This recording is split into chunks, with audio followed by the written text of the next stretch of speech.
पुत्र तीर्थ की महिमा। ब्रह्मा जी कहते हैं, गौतमी तट पर जो विख्यात पुत्र तीर्थ है वह पुण्य तीर्थ कहलाता है। उसकी महिमा के श्रवण मात्र से मनुष्य संपूर्ण अभिलाषित वस्तुओं को प्राप्त कर लेता है। नारद, मैं उसके स्वरूप का वर्णन करता हूँ, सावधान होकर सुनो। जब दिति एवं धनु के पुत्र दैत्य और दानवों का देवताओं द्वारा क्षय होने लगा, तब दिति पुत्र वियोग के दुख से मन में स्पर्धा लेकर अपनी बहन धनु के पास आईं और इस प्रकार कहने लगी, भद्रे, हम दोनों के ही पुत्र क्षीण होते जा रहे हैं। हम संसार में कौन ऐसा गुरुतर कार्य करें जिससे हमारा यह संकट दूर हो। देखो, अदिति का वंश कितना संगठित और उत्तम है, उसका कभी क्षय नहीं होता। वह उत्तम राज्य, सुयश और विजय लक्ष्मी से सुशोभित है। अदिति की संतानों का वैभव और अभ्युदय देखकर मैं दुबली होती जा रही हूँ। संभव है जीवित न रह सकूं। अदिति के महान ऐश्वर्य पर दृष्टि डालते ही मैं अवर्णनीय दुर्वस्था का अनुभव करने लगती हूँ। दावानल में प्रवेश कर जाना भी सुखद है, किंतु स्वप्न में भी सौत की समृद्धि नहीं देखी जाती। धनु बोली, भद्रे, तुम अपने गुणों से पतिदेव कश्यप जी को संतुष्ट करो। यदि स्वामी संतुष्ट हो गए तो तुम संपूर्ण अभीष्ट वस्तुओं को प्राप्त कर लोगी। बहुत अच्छा कहकर दिति ने सब प्रकार से कश्यप जी को संतुष्ट किया। तब प्रजापति भगवान कश्यप ने दिति से कहा, सुब्रते, तुम्हें क्या दूं? तुम कोई अभीष्ट वर मांगो। यह सुनकर दिति ने स्वामी से कहा, नाथ, मुझे ऐसा पुत्र दीजिए जो अनेक गुणों से संपन्न, विश्व विजयी और जगद्वंद हो, तथा जिसके जन्म लेने से मैं संसार में वीर जननी कहला सकूं। कश्यप जी ने कहा, देवी, मैं तुम्हें एक श्रेष्ठ व्रत का उपदेश करता हूं, जो 12 वर्षों तक पालन करने के बाद फल देता है। उसके बाद आकर तुम्हारे मन के अनुकूल गर्भ का आधान करूंगा, क्योंकि व्रत आदि के द्वारा निष्पाप हो जाने पर ही संपूर्ण मनोरथ सिद्ध होते हैं। पति का यह वचन सुनकर दिति को बड़ी प्रसन्नता हुई। उसने कश्यप जी को नमस्कार करके उनके बताए हुए व्रत का विधि पूर्वक पालन किया। जो लोग तीर्थों की सेवा, सुपात्रों को दान तथा व्रत का पालन आदि नहीं करते, वे अपनी अभीष्ट वस्तुओं को कैसे प्राप्त कर सकते हैं। दिति का व्रत पूरा होने पर कश्यप जी ने गर्भाधान किया और एकांत में अपनी प्रिय पत्नी दिति से कहा, शुचि स्मृते, तपस्वी मुनि भी विहित कर्म की अवहेलना करने से मनोवांछित पदार्थ नहीं पा सकते, अतः तुम्हें कोई निंदित कर्म नहीं करना चाहिए। दोनों संध्याओं के समय सोना, कहीं जाना अथवा बाल खोले रहना निषिद्ध है। संध्या काल भूतों से व्याप्त रहता है, अतः उस समय छींकना, जमाई लेना तथा भोजन करना भी मना है। ये सब कार्य सदा ओट में ही करने चाहिए। विशेषतः हंसना तो दूसरों के सामने हो ही नहीं। संध्या काल में कभी कमरे के भीतर ना रहें। प्रिय, मूसल, ऊखल, सूप, पीड़ा और ढक्कन आदि को दिन या रात में कभी ना लांघना।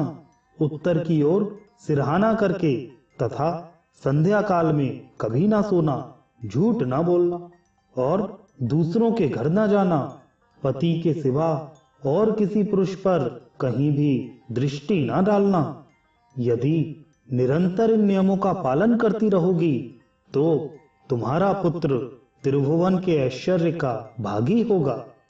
दिति ने स्वामी के समक्ष प्रतिज्ञा की, मैं इन नियमों का ठीक ठीक पालन करूंगी।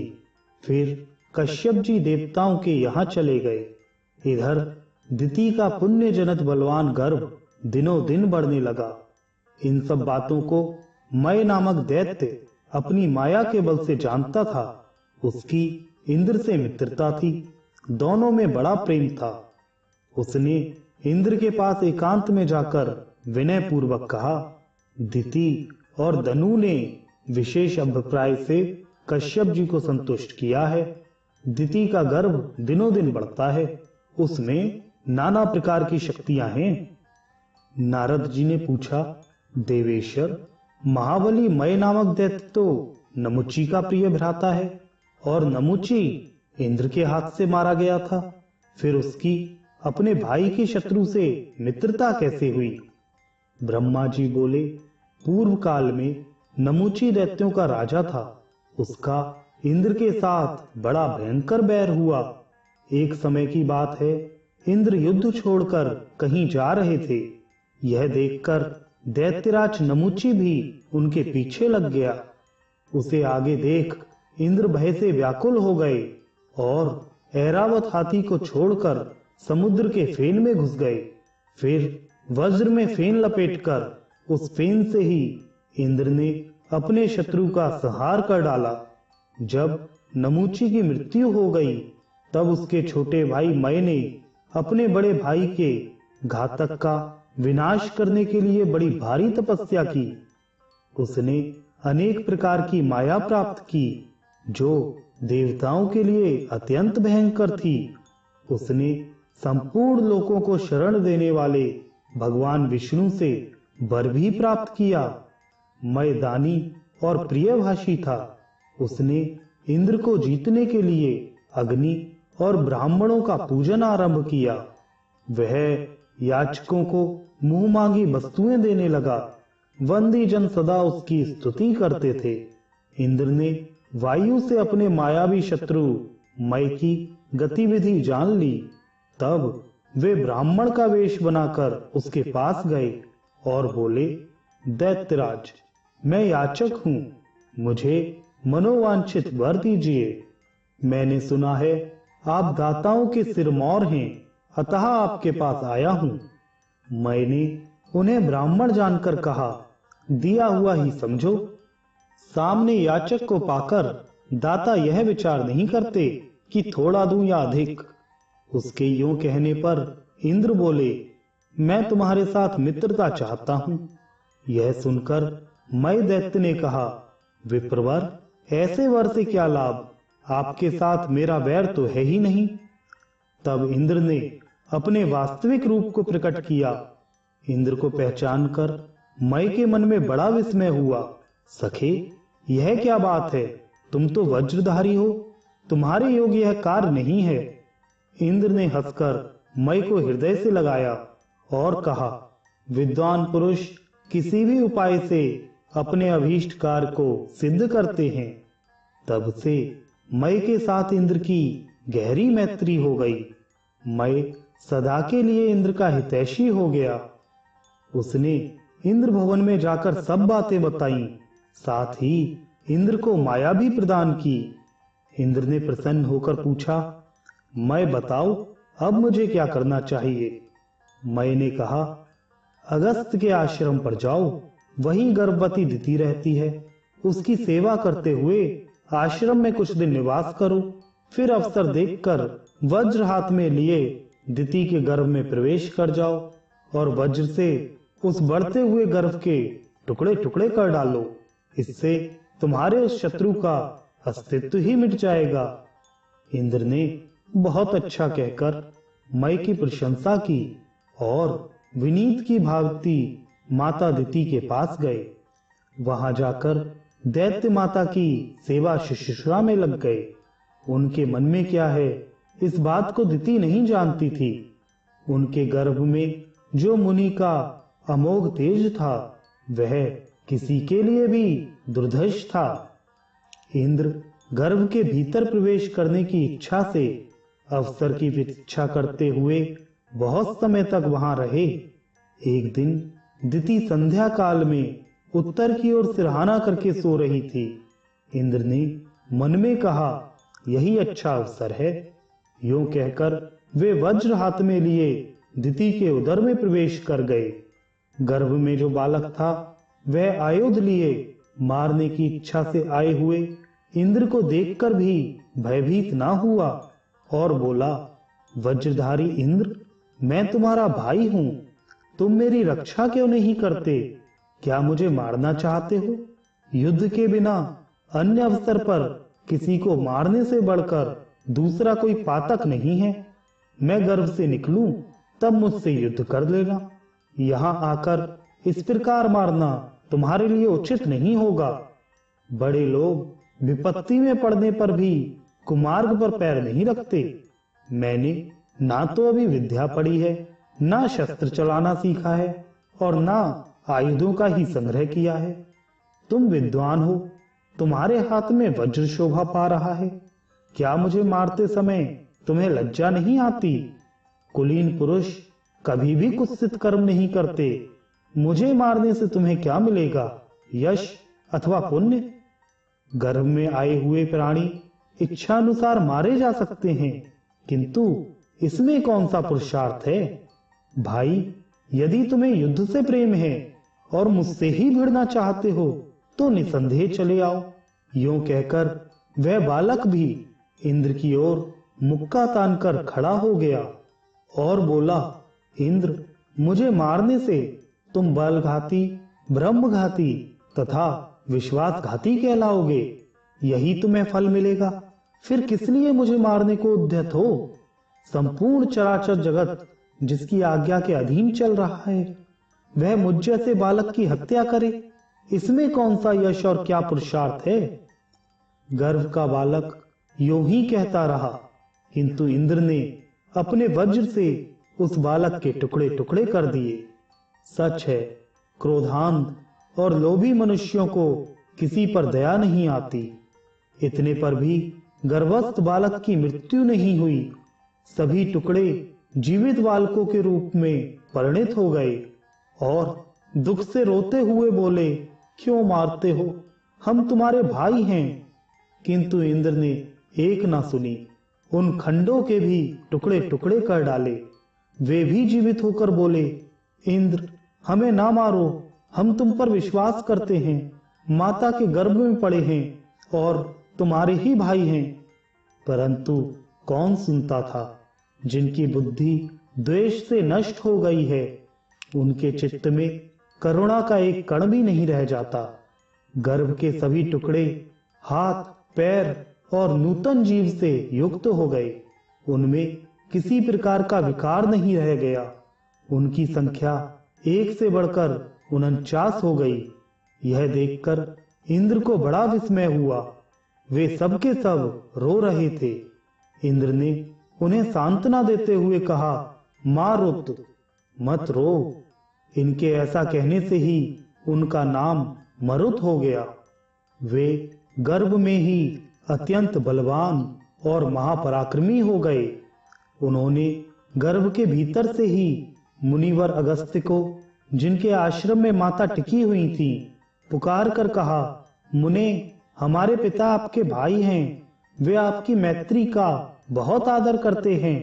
हम यह भी जानते हैं कि आपके मन में हम लोगों के प्रति बड़ा स्नेह है। तथापि आपके रहते हुए यह वज्रधारी इंद्र ऐसे कार्य में प्रवृत्त हुआ है जिसे कोई चांडाल भी नहीं करता। गर्भ के बालकों की वह पुकार सुनकर अगस्त्य मुनि दौड़े हुए आए।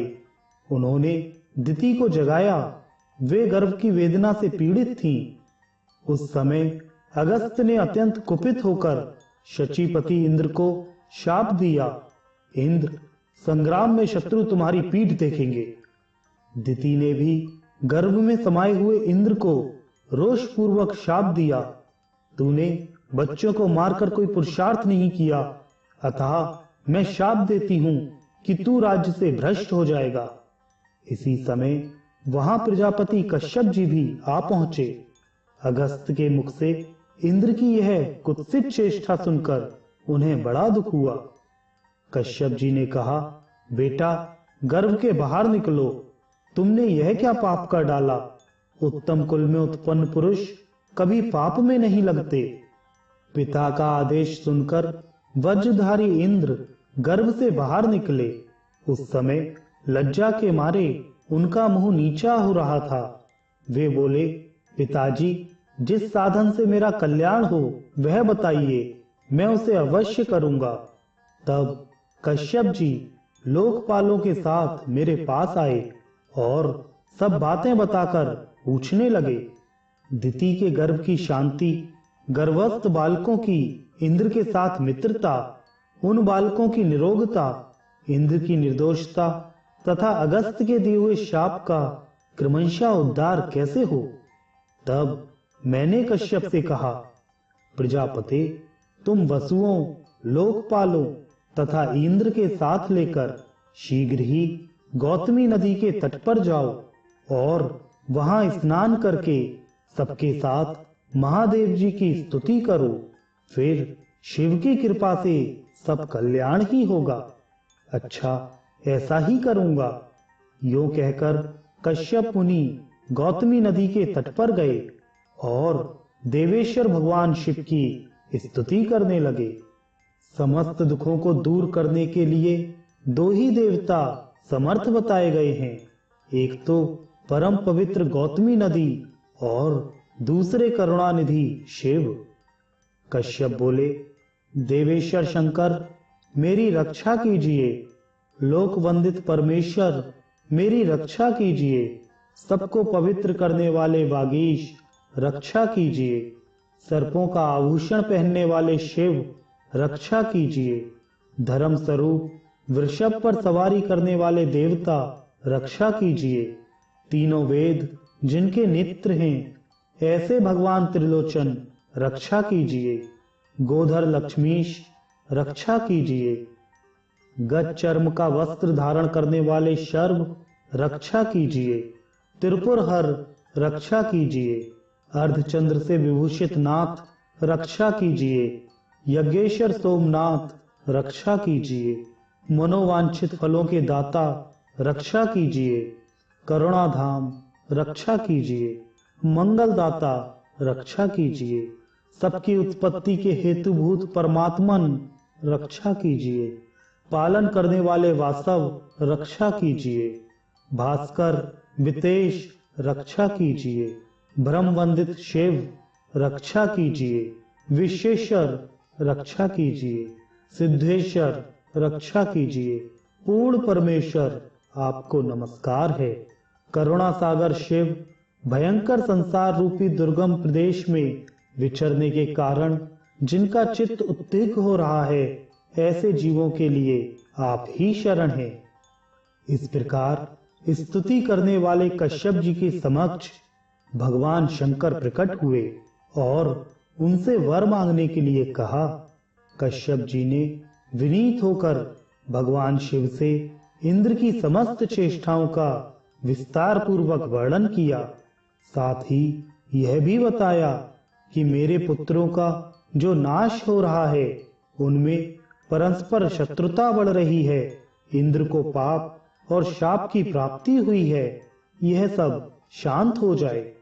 यह सुनकर भगवान शंकर ने कहा, आपके जो 49 पुत्र मरुद्रण हैं, वे सब सौभाग्यशाली और इंद्र के साथ सदा यज्ञ के भागी होंगे। जिस जिस यज्ञ में इंद्र का भाग होगा, उसमें उनसे भी पहले मरुद्रणों का भाग होगा, इसमें तनिक भी संदेह नहीं है। मरुद्रणों के साथ रहने पर कभी कोई इंद्र को जीत नहीं सकता, फिर तो वे सदा ही विजयी रहेंगे। इतना कहकर शंकर जी ने मुनि श्रेष्ठ अगस्त्य से कहा, मुनि, तुम शचीपति इंद्र पर क्रोध ना करो। महामते, शांत हो जाओ। मरुद्रण अमर हो गए। फिर दिति से भी शिवजी ने कहा, देवी, मेरे एक ऐसा पुत्र हो जो तीनों लोकों के ऐश्वर्य से सुशोभित रहे। इस बात का चिंतन करती हुई तुम तपस्या में प्रवृत्त हुई थी। तुम्हारा वह मनोरथ अब सफल हो गया। तुम्हारे ये पुत्र अधिक गुणशाली, बलवान और शूरवीर हैं। अतः अब तुम अपनी मानसिक चिंता छोड़ दो। सुंदरी, तुम संशय रहित होकर अन्य वर भी मांगो। दिति बोली, भगवन, लोक में यही बड़ी बात समझी जाती है कि माता पिता को पुत्र का दर्शन हो। विशेषतः माता के लिए यह बहुत ही प्रिय बात है। इसमें भी रूप, संपत्ति, शौर्य और पराक्रम से संपन्न एक भी पुत्र हो तो बड़े भाग्य की बात है। फिर यदि बहुत से उत्तम और गुणवान पुत्र प्राप्त हों तो क्या कहना। मेरे पुत्र आपके प्रभाव से विजयी और बली हुए। वे वास्तव में इंद्र के भाई और प्रजापति के पुत्र हैं। देव, जहां अगस्त्य और गौतमी गंगा के प्रसाद के साथ साथ आपका भी प्रसाद प्राप्त हो, वहां शुभ होने में क्या संदेह है। यद्यपि मैं कृतार्थ हो गई, तथापि भक्ति पूर्वक आपसे कुछ निवेदन करती हूँ। देव, मेरी बात सुने और संसार का कल्याण करें। देववंद, संतान की प्राप्ति संसार में दुर्लभ है। विशेषतः माता के लिए पुत्र का होना और भी प्रिय है। पुत्र भी यदि गुणवान, धनवान और आयुष्मान हुआ तब तो कहना ही क्या है। इहलोक और परलोक में उत्तम फल की इच्छा रखने वाले सभी प्राणियों को गुणवान पुत्र की प्राप्ति सदा ही अभीष्ट है। अतः यहाँ स्नान करने से इस दुर्लभ फल की प्राप्ति हो सके, ऐसा अनुग्रह कीजिए। भगवान शंकर बोले, निसंतान होना बहुत बड़े पाप का फल है। स्त्री या पुरुष कोई भी यदि निसंतान हो तो यहाँ स्नान करने मात्र से उसके इस दोष का नाश हो जाता है। जो इस स्तोत्र का पाठ करेगा उसे यहाँ स्नान करने का फल प्राप्त होगा। जो 3 मास तक यहाँ स्नान और दान करता है उसे पुत्र की प्राप्ति होती है। पुत्रहीन स्त्री यहाँ स्नान करके पुत्र पा सकती है। ऋतुस्त्राता स्त्री यदि यहाँ आकर स्नान करे तो उसे अनेकों पुत्र प्राप्त होते हैं। वह 3 महीने के भीतर ही गर्भवती हो जाती है। जो पितृदोष से तथा धन अपहरण करने के दोष से पुत्र लाभ से वंचित है, उनके लिए यह गौतमी नदी परम उद्धार का कारण है। यहाँ पितरों को पिंडदान देने, तर्पण करने तथा कुछ स्वर्ण दान करने से निश्चय ही पुत्र होता है। जो धरोहर हड़प लेते, रत्नों की चोरी करते तथा पितरों का श्राद्ध कर्म छोड़ देते हैं, उनके वंश की वृद्धि नहीं होती। जो पाप करके उसका प्रायश्चित किए बिना ही मर जाते हैं, उन सब की यही गति होती है। जो तीर्थों का सेवन करते हुए जीवन व्यतीत करते हैं, उन्हें श्रेष्ठ संतान की प्राप्ति होती है। जो दिति और गंगा के संगम में स्नान करके अनादि, अपार, अजय, सच्चिदानंदमय, लिंग स्वरूप, ज्योतिर्मय तथा अनामय महादेव भगवान सिद्धेश्वर का अनेक उपचारों से भक्ति पूर्वक पूजन करता है, चतुर्दशी और अष्टमी को इस स्तोत्र द्वारा स्तुति करता है तथा यहाँ गंगा के तट पर ब्राह्मणों को अपनी शक्ति के अनुसार स्वर्ण देता और भोजन कराता है, उसे अनेक पुत्र प्राप्त होते हैं। वह संपूर्ण अभिलाषित वस्तुओं को प्राप्त करके अंत में भगवान शिव के धाम में जाता है। जो इस स्तोत्र के द्वारा कहीं भी मेरी 6 महीने स्तुति करता है, उसे पुत्र प्राप्त होता है। यदि उसकी स्त्री बंध्या हो तो भी वह निसंदेह पुत्रवती होती है। तब से उस तीर्थ का नाम पुत्र तीर्थ हो गया।